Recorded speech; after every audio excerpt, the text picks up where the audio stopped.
I'm designing the lifestyle I want, and I'm going to structure my business around it. Whereas before, my life was actually planned around whatever I had to do for business every day. So time-wise, it's as much or as little time as you want to put into it. You don't have to have a successful newsletter. You don't have to work 12 hours.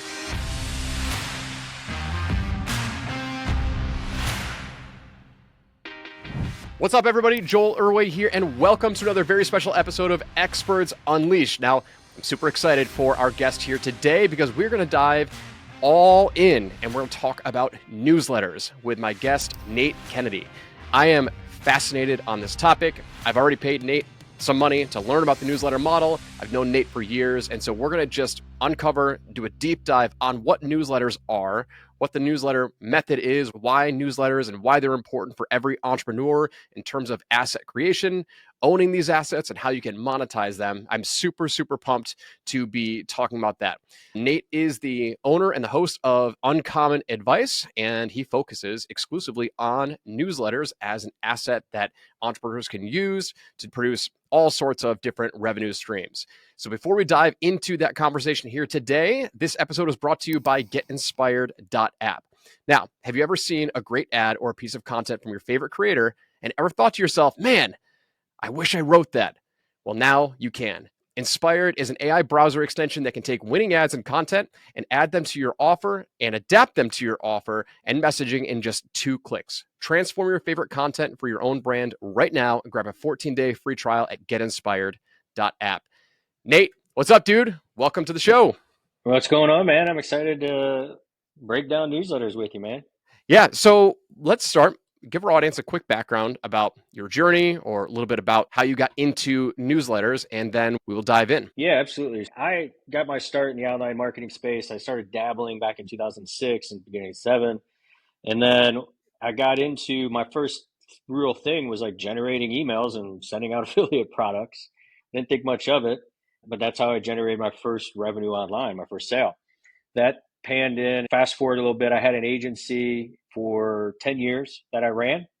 Loved it, enjoyed it, had the ups and downs of the agency. It provided a good living for my family, but I couldn't scale it. I never figured that out. And so in 2020, I decided to go back to doing something different and building my own audiences. I knew if I owned the audience, people would pay me. I was spent millions of dollars on Facebook ads for myself and my clients and Google ads and all these different ad platforms, all because they owned an audience. And so I'm not going to go create the next Meta. I'm not going to go create the next YouTube. I've tried software a few times, never went my way. I know email, I know websites, I knew landing pages, the simplicity of it. So I got into 2020. I decided, all right, I'm going to start a newsletter business. And I started creating that business and growing it really fast. And for the last 5 years, that's really how I've made my living, is from the newsletter business. We built a pretty large media company out of it. We own a pretty large audience. We've got inside of our ecosystem over 3 million subscribers. And now I wish all were active. They all aren't, but they're in the system. But we do have a large audience that we mail on a daily basis. We send a bunch of different brands that we own at this point. We send millions of emails a day. What's interesting about the newsletter model to me, I took one of your challenges, I think back in the summer, and it is quite possibly, I think what a lot of people mistake is they mistake the idea of really your single greatest asset that you can own as a business owner is distribution. And distribution is just another fancy word for saying an audience. Like, can you reach people on demand? Can you reach people at the push of a button? Not through ads, not through paying money, but like owning an asset that you can communicate with them. And if you have that and you can maintain their attention, that's worth something. That's worth a lot of money in many cases. Why do you think so many of us overlook that? It's just email, I'm not sure why. I think because a lot of times maybe there's some theories, right? So some people look at it and they get that kind of thing. Well, I don't want to have to create content all the time to have an audience, or I don't want to have to dance on TikTok videos, right? Which is, you hear people say that. So your audience and your distribution doesn't have to be big. It doesn't have to be large, but it has to be people listening if you're an expert, right? I think people mistake having to create tons of content is regards to us also building a big distribution opportunity. For us, all of our stuff was built with all brand name stuff, nothing attached to me. And so we built a large distribution channel because I was like, all right, I know if I have subscribers and I can email them every day, I control that channel. I think a lot of times people just confuse being an influencer with owning the audience and the distribution. Yeah, I definitely hear that. I definitely hear that. When you relaunched, or I should say, when you went back and decided to go all in on this in 2020, what was your initial game plan then? And how has that transformed over the 5 years since then? You obviously have a wide breadth of experience in generating subscribers and running paid traffic for other people that you got from the agency. But when you decided, hey, you know what? I'm going to go all in on this in 2020. Has that strategy changed or adapted between then and now 5 years later in 2025? Yeah, there's been nuances throughout the process, right? And changes and the market shifts that have happened. Inboxing can be difficult if you don't do a few things right on the front end. Yes, things have changed, but the overall model is relatively the same. And that's why you start seeing a lot of people kind of getting in and setting up newsletters and building them out. So for me, we operate very similar from the first day that we started sending, from when we sent our first newsletter out. The day-to-day operational piece is very, very similar. The way we acquire leads, there's so much traffic out there. There's so many people that are willing to read 5 newsletters a day. So all of that stuff is very similar. I would say some of the bigger changes have started to happen in the last year and going forward, and that I foresee happening, right? I see some consolidation in the advertising space, right? We have advertisers that come to us. They've been buying from us since we launched our company, and they buy from us month after month. There's going to be some consolidation in the space in regards to some larger networks that form. I think you're going to see some of these larger native networks that have all the advertiser relationships already are going to be they're going to keep expanding, right? Because me as a publisher, someone who owns and has the distribution of a newsletter, I can either go to each individual advertiser. Now I've got 30 advertisers. I'm writing booking deals with them every single month. And that advertiser, keep in mind, is booking deals with 20 different publishers, 30 different publishers a month. The person who can come in and control all those relationships, or at least have a platform that does it, and you start seeing that stuff pop up more recently, is I think where it's consolidating to. Because it just makes it easier for everyone, right? Yeah. To make money. It's faster. It's speed to money. People say speed to lead, but speed to money. What's fascinating to me is when I went through your challenge, which was fantastic, by the way. I think it was the first challenge that I went through, actually the entire thing. I don't know if it was a 3-day challenge or a 5-day challenge. I can't remember, but whatever the length was, I went through the entire thing. I'm like, okay, I have marketing experience in the background. It's just like, how does it apply to the new model, the new way that we're going about it? And it was fantastic. But what really opens my eyes is because I don't really subscribe to newsletters. Because I'm a marketer, I usually subscribe to other marketers' lists. But opening my eyes to like, hey, there are actual newsletters, and I'll say newsletters in air quotes because it's a very specific thing. All they do is publish content on a daily basis, like TLDR. I started subscribing to some of these traditional newsletters where all they do is they just summarize content or they're linking to content. They're just aggregators. I started to realize, wow, there's a lot of these people out here. There wouldn't be a lot of these companies out here if a lot of people weren't opening them and subscribing to them. Anyway, that was just kind of mind opening to me. So walk me through what the newsletter model is. If somebody's interested in starting this, what do they have to kind of understand about your system, about your methodology? Yeah, so there's two components. There's kind of deciding how you want to leverage it and monetize it. So I'd like to break both those down if you're okay with it. So the first one is, which we talked about in the challenge. And the second one I'm going to talk about is actually another piece of kind of where I see the value for kind of a segment of people coming up. So the first one is a newsletter is, when we first sent our first newsletter, we actually just sent links out to other sites for that industry that we're in. The newsletter model a lot of times is curation. And you have the curation model where you're basically taking content from around the web, you're putting your thoughts and insights into it, and then building an audience around, and this is the key, is you're building an audience of specific people that have interests. They have similar interests, they have similar desires, similar products that they buy. So for us, the way that we built the first version of it was building around the older demographic, 45 plus. We knew they were into health and financial stuff, and our advertisers are health and financial advertisers, right?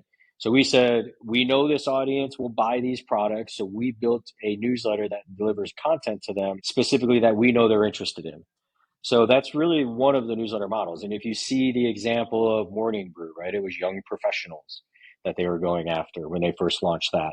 And so they had a market of people they wanted to acquire, and they were delivering the content to them because the advertisers are going to pay for the audience. Just like when you go into Meta and run an ad campaign, right? You're picking audiences that you want to run to that you think are going to be interested in your product. Well, the key is for us in our model is we have a targeted audience already. And there's what we've learned across the way or along the way is that there's advertisers that actually have a budget for email and newsletters specifically. And there's also advertisers who can never go figure out the online side. So they go to email specifically, right? The model is to create that audience, generate that audience. We use a thing called polls. So we like to ask questions in a specific audience, right? In that audience, there always tends to be a few things they're passionate about.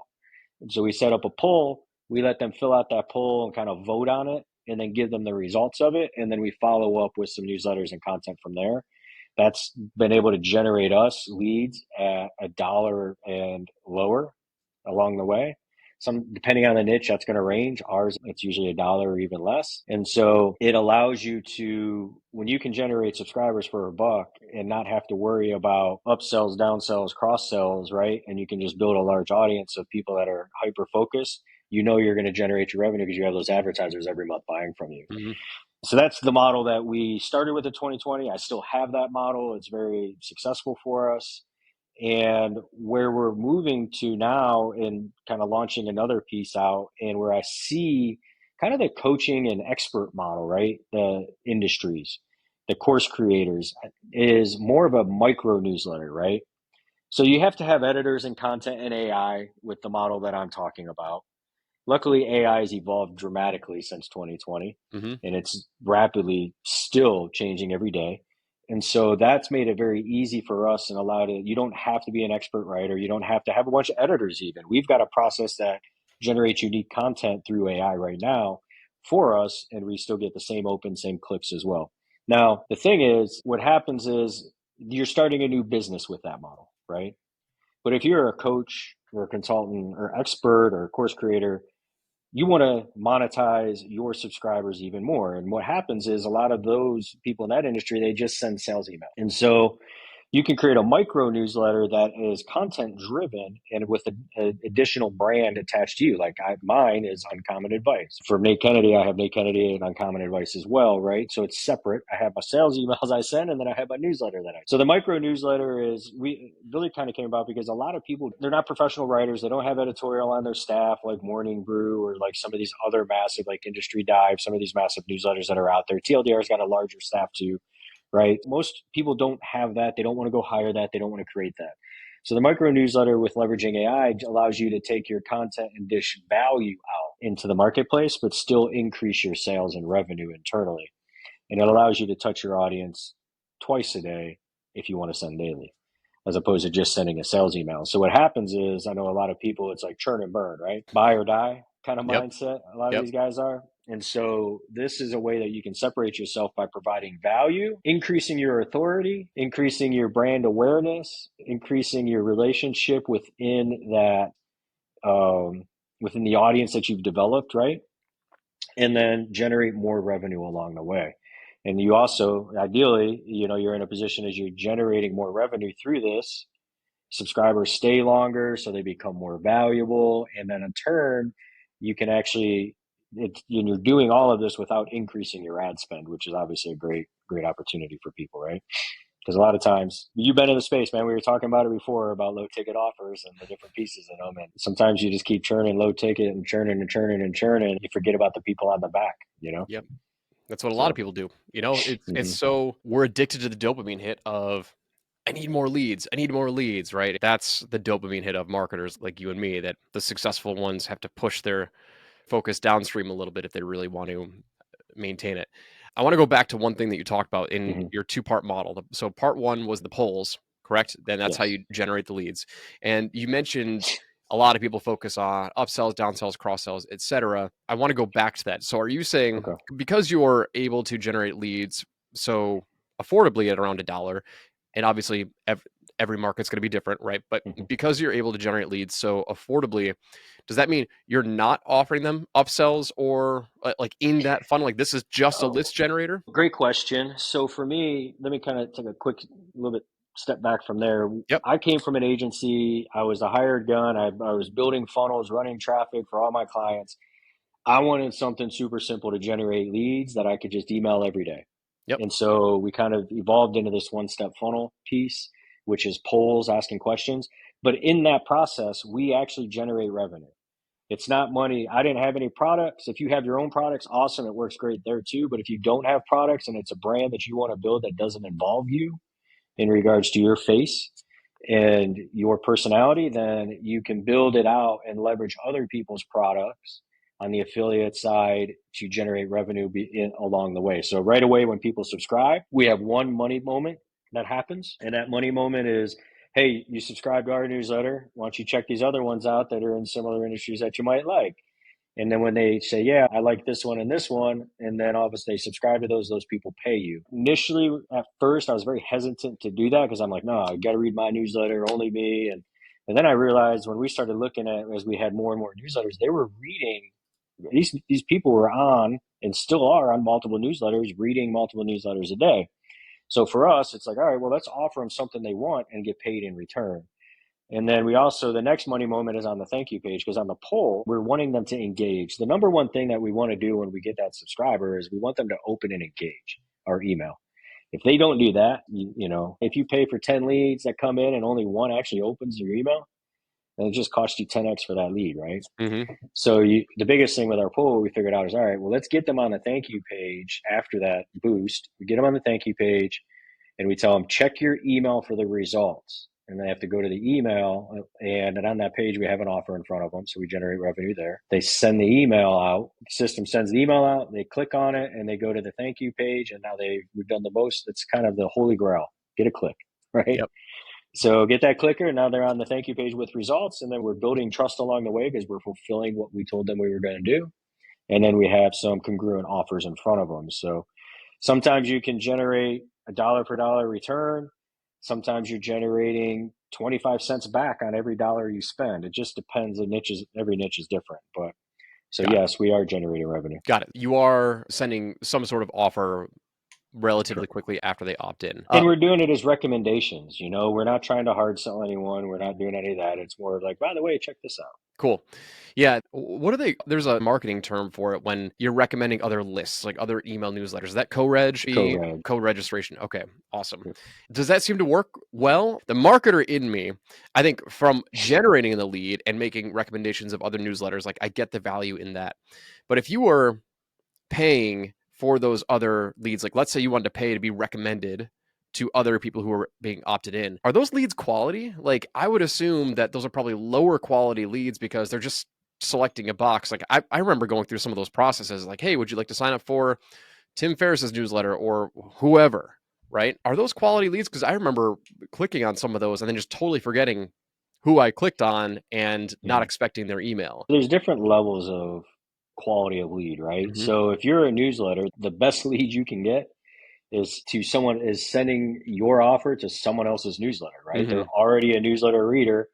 Then they fill out your form and then they become a subscriber to your newsletter. That's the best, the highest quality, right? The first probably 1.5 million subscribers that we generated was through that process. So it's very valuable in regards to that way. Now, the co-reg was another way. The thing is, it's all relative on cost too. So the co-reg aren't as high a quality, but your cost to acquire them is much less. So we've kind of dialed it in with our stuff where we're able to re-engage 35 to 40% of those co-reg leads. And when we're able to do that, but we're getting those at a quarter of the price of a normal lead, it all works out for us. Right? Oh, I was expecting those leads were more expensive. Like if I'm doing a co-reg, if I'm paying to be recommended on someone else's registration process, I guess I don't know the cost. I was assuming they were probably $3, $4, $5 per lead. Is that not the case? So that's the challenge with some of these platforms is they're charging that amount and it's very difficult to monetize those. Whereas if you have direct relationship with people who have your subscribers already coming in, they're going, look, all right, hey, I'm acquiring these leads. Let's just use easy math at $1. And if I can resell this lead on a co-reg for 25 cents or even 50 cents, right, then I'm going to be able to recoup my money faster. Yep. And so I think, yes, it's kind of moved to where now there's like $2, $3 a co-reg. It's tougher. So you got to be very, now, again, I guess too complicated. Those platforms that are doing that though, they're paying $2 a co-reg, but you're only paying if that person actually engages in your newsletter. It's So that's only, why it is a little bit more, right? yep. But you're only paying if they engage within a 2 week period usually. So, one of the things that I love about this model that attracted me to it was the seemingly simplistic form of multiple traffic sources to grow your newsletter. Like, it's not just Facebook ads, it's sponsoring other people's newsletters, doing co-reg. Like, it seems like you're entering another traffic medium. And I come from a similar background of you, of like running an agency, really being hyper focused on Facebook ads. And it's like, that's all I know. It's like there's only one traffic source on the face of the internet, and it's Facebook. Sometimes it takes a little bit of unlearning to open your mind of what else is possible. So that was why I really got interested in newsletters. But there's a wide variety of alternative traffic sources out there. So that's step one, is using polls to generate interest and leads in your niche to start building that audience, right? What was the part two to that? Was that just Well, monetization? Oh, I I'm wouldn't sorry. say it's part two. I Yep. would say it's more so option two, right? Option one, option two. So option one is what I described and talked about. That's how we built our media company. And then as we evolved, I started doing some smaller things. I've worked with some other people to help them. And we've kind of refined what I call the micro newsletter method, right? Okay. Well, let's add method on. It sounds sexier. There we go. The micro newsletter method. And it's helping more so because the problem is everyone's seeing all this newsletter stuff out there. Oh, I'm going to start a newsletter. And what's happening is they're trying to leverage the model that I was talking about for their internal business, that they've already got clients. Your clients don't need all that. Your clients just need more value from you. And you don't want to have to go create. I've seen some people and they've got this excessively long newsletter. It's definitely taken them a long time to write. It's got multiple stories. It's just overboard. At the end of the day, our customers, if they're our customers, what they can gain value from is quick hits, right? What's one quick tip? What's one quick thing that we can give them that's going to give them value and in turn solidify our relationship and position us a little bit higher as an expert that they pay attention to versus the other expert that's your competitor, right? So for me, it's more along those lines for them, right? It's not as in depth of a long form newsletter with a bunch of content, bunch of information that you're going to have writers for. And a lot of times people are going to sit down, and I've seen it happen with guys. They sit down and they're like, all right, they get that first one out and then they don't get the next one out. And then they get another one out in a month because it can be very daunting to have to go create a newsletter with a bunch of that stuff, even with AI, right? Especially in niche markets, because there's only so much content. So like a lot of my media companies market is general news, man. That information flows and that stuff's daily, hourly, Mm-hmm. minutes, right? So in the expert style market, there's only so much information that can be put out. So it's like, how can you give a micro content piece that's super valuable, leverage AI to help you write it, get it in front of them as opposed to focused on creating this like large, massive newsletter with a bunch of content in it, right? Yep. I don't know about you, but when I get those large ones, I tend to I'll check them out every once in a while, but there's the headline's good. But once I get in there, I'm like, I'm good. It's too long. So I don't want to throw TLDR under the bus, but like they blow my mind because of seemingly how much revenue they generate. I'm assuming that those numbers are accurate. I mean, it's just a lot. But I open up their newsletters and like I am lost. The formatting of I hate that newsletter. Like I have no idea what I'm reading. I have no idea where my attention's going everywhere. I don't know if I'm reading an ad. I don't know if I'm reading a link. But no, so I'm just echoing your sentiment of like sometimes they're too long or too messy. But obviously it's working for them very very well. I actually reached out to their sponsors to see if we could sponsor a spot in their newsletter, and they were charging I don't know I think like $15,000 for like a placement or something. And anyway, so obviously it's fruitful for them and the advertisers, I would assume, but man, their newsletter is very, very wonky. It uh, is. It's interesting, right? And then what's happening is you have them and a bunch of other people. The owner of that company is great, great guy, man. He's built something really, really cool. I've had some opportunities to connect with him. But yeah, it is. I get that newsletter and it is kind of wonky. So when you go through it, it's a very successful company. And it works for their subscribers, right? They know their subscribers really well, so it works for them. Yeah. But you know what they've done, and other newsletters are doing that are like that, is they're expanding. So it's TLDR tech, Mm-hmm. TLDR marketing, All these sub TLDR. niches. Yeah.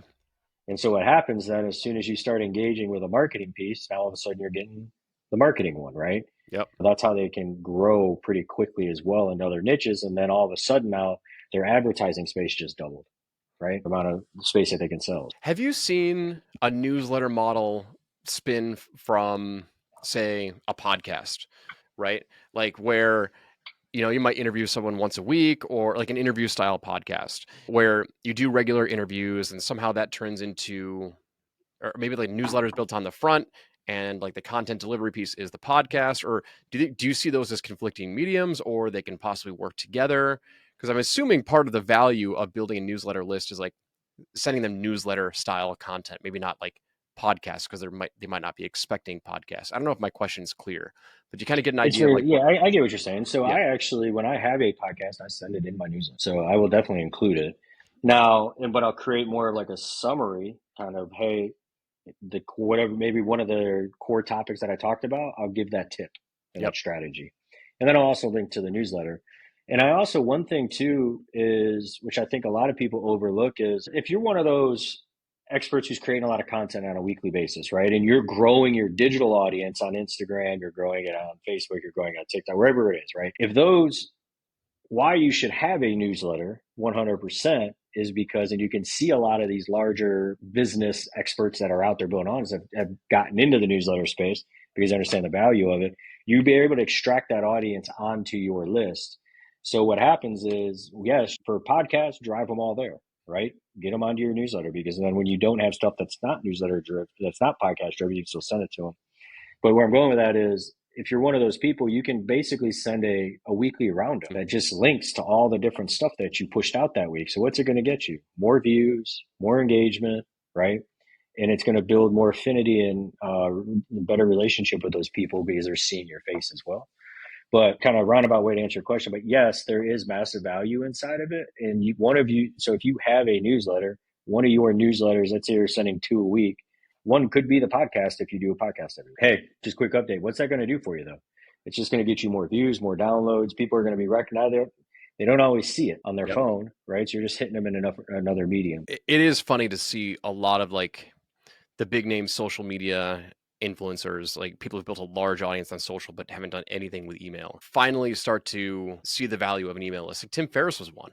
A couple of years ago, he finally launched 5 Bullet Friday. Like didn't even have an email list, and it's just like, what are you Mm-hmm. doing, man? I mean, maybe he had an email list, I don't know, but he talked about this on one episode. He was like, yeah, I finally started to just leverage the power of an email list because you don't own your audience on these other platforms. And the other thing is people buy with email.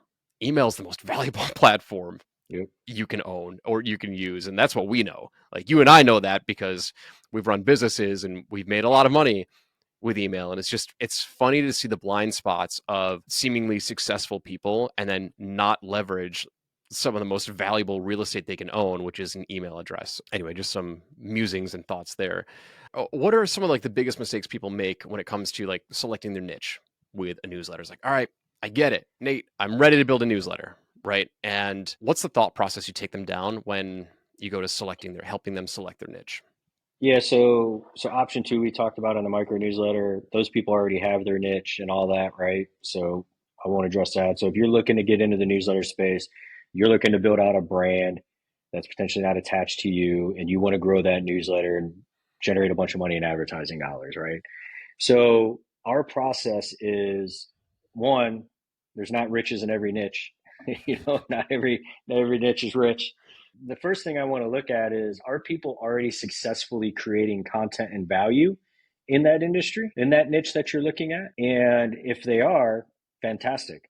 That's step one. I passed my phase. There's people already creating a bunch of content, which that tells me there's an audience there. Then I'm going to look at, and I'm going to go subscribe to them, look at it, that stuff, and see what it is. And then I'm going to go, who's spending money with these people? And if you find that you've got a lot of content, but there's no advertisers on ads around it, there's no advertisers in newsletters, like there may not be revenue and the opportunity to make money inside of there, right? So for me, I'm looking at that. I'm looking at, is there an audience, and then is there money being spent on that audience right now? And if there is, I'm sitting in a position where, all right, then that's how I validate it. And then I want to look at how large it can be. That's really the simplicity of what I look at. One of my things, you probably heard me say it in the past, like, I don't believe all passions make money. So a lot of people out there say, well, what are you passionate about? Go build a business around that. Get a newsletter about something you're passionate about. I'm like, I don't know. Like, I'm not passionate about news, but it generates me enough money to be able to do the things I'm passionate about, right? Mm-hmm. So I think, for me, I'm in the online space to generate revenue in this media company. And then that money allows me to spend that time doing the things that I want to do. So from a niche, if someone's telling you, if you're thinking, hey, I'm going to go follow my passion into a niche, just verify that there's an audience and there's money being made first. And you might find that there isn't. So I don't want to tell someone to go follow something, go create a niche or a newsletter around something you're passionate about, because it may not be money in it. But Yep. so that's really it, man. I mean, that's a long-winded answer, but those are the two check points for me. And if there's money to be made and there's an audience in it, and as long as it don't, but let me rephrase that, like, or add to it, like, it's still got to be within your moral compass too, right? Yeah. So, you don't want to do anything crazy.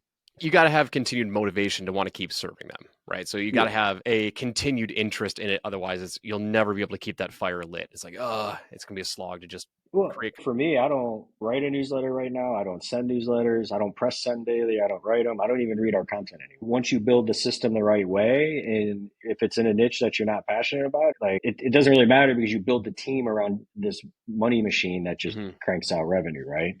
Yep. And now, at the same time, if you are in the option two, where you're an expert or coach or consultant, obviously you want to be creating content that you like Yep. and you got value in, right? That's a totally different, because you're building a business around that. So that's a little bit different. 100%. It's one of the most valuable skill set or exercises someone can go into is really learn the art of picking a profitable niche, Mm-hmm. because so many entrepreneurs, they die because they refuse to get off the hill that they stand on. And you might have an awesome offer, you might really want to help people, but if they don't want to be helped, if they're not willing to pay Yeah. for help, if they're not willing to fund whatever it is, like, you're fighting a brick wall. Anyway, I totally hear that, only because I've helped so many entrepreneurs try and Yeah. come to that same conclusion, but some people just don't want to because they're so passionate and they love what they love. And all right, that's fine. But man, life could be so much easier if you put on a set of green glasses, as I heard way back in the day, and just understand that there are money markets and there are not. Is there anything else that I kind of left out? Like, anything else that you want to really highlight when it comes to the overarching newsletter business model? Yeah, I think an important piece of it is, people are like, oh, and one of the questions I get is, Nate, how much time does it take me? How much time do I have to involve? And that, I got into it because, keep in mind, in my agency, I was working long hours. I was getting calls on weekends, and I just got burnt out. And I'm like, I need to do something different. And so what I did different was, when I launched this, is my ultimate goal is to wake up, send an email, and hang out with my family, right? And do what I wanted to do for the day. Yep. I got to that point, and at one point, when I launched my stuff out, I was spending 4 hours a day. I was running 5 newsletters, and we were generating over 6 figures a month, and that was in 5 months. So for me, it's also a lifestyle style business. If you're an expert and you're sending one micro newsletter, a week, it's an additional hour a week for you, for massive return opportunity. Mm-hmm. If you're sending a daily newsletter, it could be an hour to 2 hours a day if you're doing everything. If you're running the ads, if you're setting up sending the content every day, curating it, and everything else, an hour to 2 hours a day. But once you have the ads running, you're just checking on them, make sure your numbers are good. And so it's not a time intensive business once you have the SOPs. And so I want people to understand that, because a lot of times people, their biggest thing is like, well, I don't want to get a whole other job or a whole other career. Like, it is another business, don't get me wrong, but if you're looking for something that's lifestyle driven, a big piece for me was, when I came out of the agency, was, I'm doing it different. I'm designing the lifestyle I want, and I'm going to structure my business around it. Whereas before, my life was actually planned around whatever I had to do for business every day. So time wise, it's as much or as little time as you want to put into it. You don't have to have a successful newsletter. You don't have to work 12 hours. Well, let me ask you, if you were starting up when you decided to pursue this in 2020, did you have a goal in mind of, when you launched it, right? Did you set aside a certain amount of capital, be like, hey, I'm going to invest this into ads and know that, or like, did you try to be profitable on day one? Like, how did you balance the finances, like in the return on initial startup costs when running a newsletter? Because we know that there's ways to monetize on the back end. How did you think about that? Were you looking at getting advertisers right away? Are there advertisers who will sponsor probably Mhm. not a newsletter with $0, but is there any way to get them to pre-fund a newsletter or creative ways to monetize? So I made my first month, spent $75,000 on ads to grow because I was all in, all Yep. gas, no brakes, man. It's kind of been the way I've been my entire life when I'm in. And I made 20, so I lost 50,000, but I made like 20 some thousand back on it. Now, all that money was affiliate revenue. All that money was CPA offers. None of it was any type of CPM like advertiser coming to me. That was me sourcing and figuring things out and using CPA networks. Month two, spent another 75,000 growing and building out. And then from there, month three, we spent another 75. And we basically grew really fast and we grew a lot of brands really fast. And now I do want to say this one thing though, with the caveat is I had somebody already in the space that gave me the blueprint that he was doing. Matter of fact, he wanted me to get into the space because he knew with my skill set and my knowledge that I would make the system even better. And so I recently was on a call with him and about his team the other day going, here's what we're doing different and here's how we modified and made things better, right? So I did have a blueprint. And so I was all in on that blueprint and was able to execute. I was okay not making money and I was okay losing money on the front because I already knew and trusted that once I had X amount of subscribers, I knew how much money I would make every month. At what point did you start soliciting advertisers? And was that when you Month really started getting that positive? two, Month two. month, yeah. But keep in mind, we spent a lot of money to grow our list fast. Correct. Where do you see is like the lowest threshold where advertisers will pay attention to you and say, hey, we'll spend some money with you? Is it 5,000 subscribers? Is it 30,000? Or maybe is it open rate, like certain number of opens? What are those metrics that they're looking for? Those advertisers, when you're starting out now, and I mentioned this earlier on the call, kind of where the industry's going, there's platforms that you can generate revenue from. So there's a platform called Live Intent, right? If you set up with them, they'll put ads right in your newsletter for you. And they bring all those advertisers to you based on your audience. You figure it out, you generate more sales, right? Beehive is a platform that we recommend. And you set up over there and they've got advertisers coming in. One of my clients that we helped launch his, it's funny because it's brand new and he just generated what I think it was like $1.60. And he was stoked. I don't know if you ever remember your first sale, I do. online, but how exciting it was. Yep. Even though you're like, oh, that's all it is, but it's so exciting because it's real now, right? But he used a third party platform that basically already brought him advertisers. So before, as you had to have larger lists to get to these advertisers, it's easier now because there's companies that have those relationships already, and they're just trying to spend that budget wherever they can. Got it. So the short answer is it's easier to source those advertisers, and there are probably advertisers that will work with all sorts of different list sizes. Is that correct? Yeah. Yeah. He's got 45 subscribers. He just started, Oh, and it was friends and family to start out, right? So yep. it's clearly friends and family loved whatever that was, but he promoted. So I think there's opportunity there. Now it makes it easier, but if you want to get to the advertisers with the real dollars, the guy, like we have people that spend 10 grand with us on our list month in, month out and a half since we started selling. And to get to them, you're going to need more subscribers. If you're business to business, let's just say you own a subscriber list of, I guess like small business owners, we'll just say that.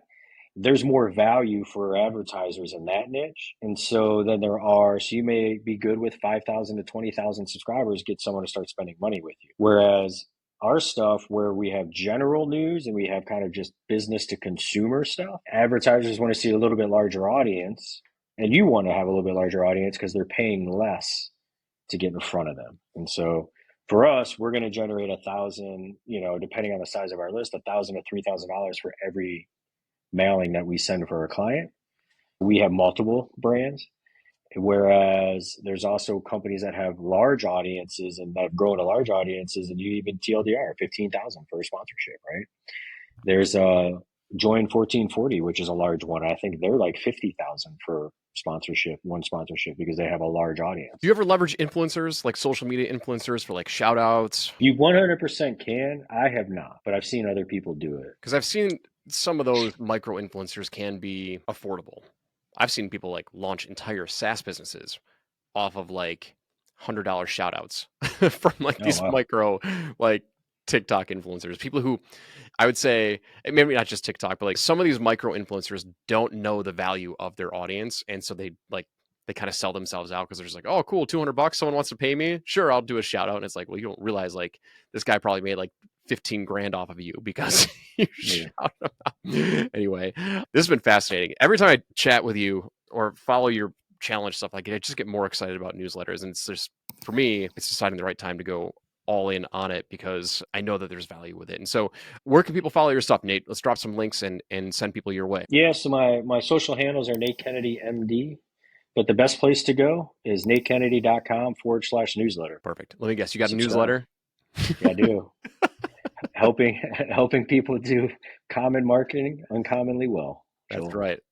I love it, man. Dude, this has been a fantastic episode. Always appreciate our chats. And so if you enjoyed this, please reach out to Nate. Let him know you heard him on the Experts Unleashed podcast. Nate, thanks again, my man. Always great chatting with you. And we'll see everyone else on the next episode. Take care.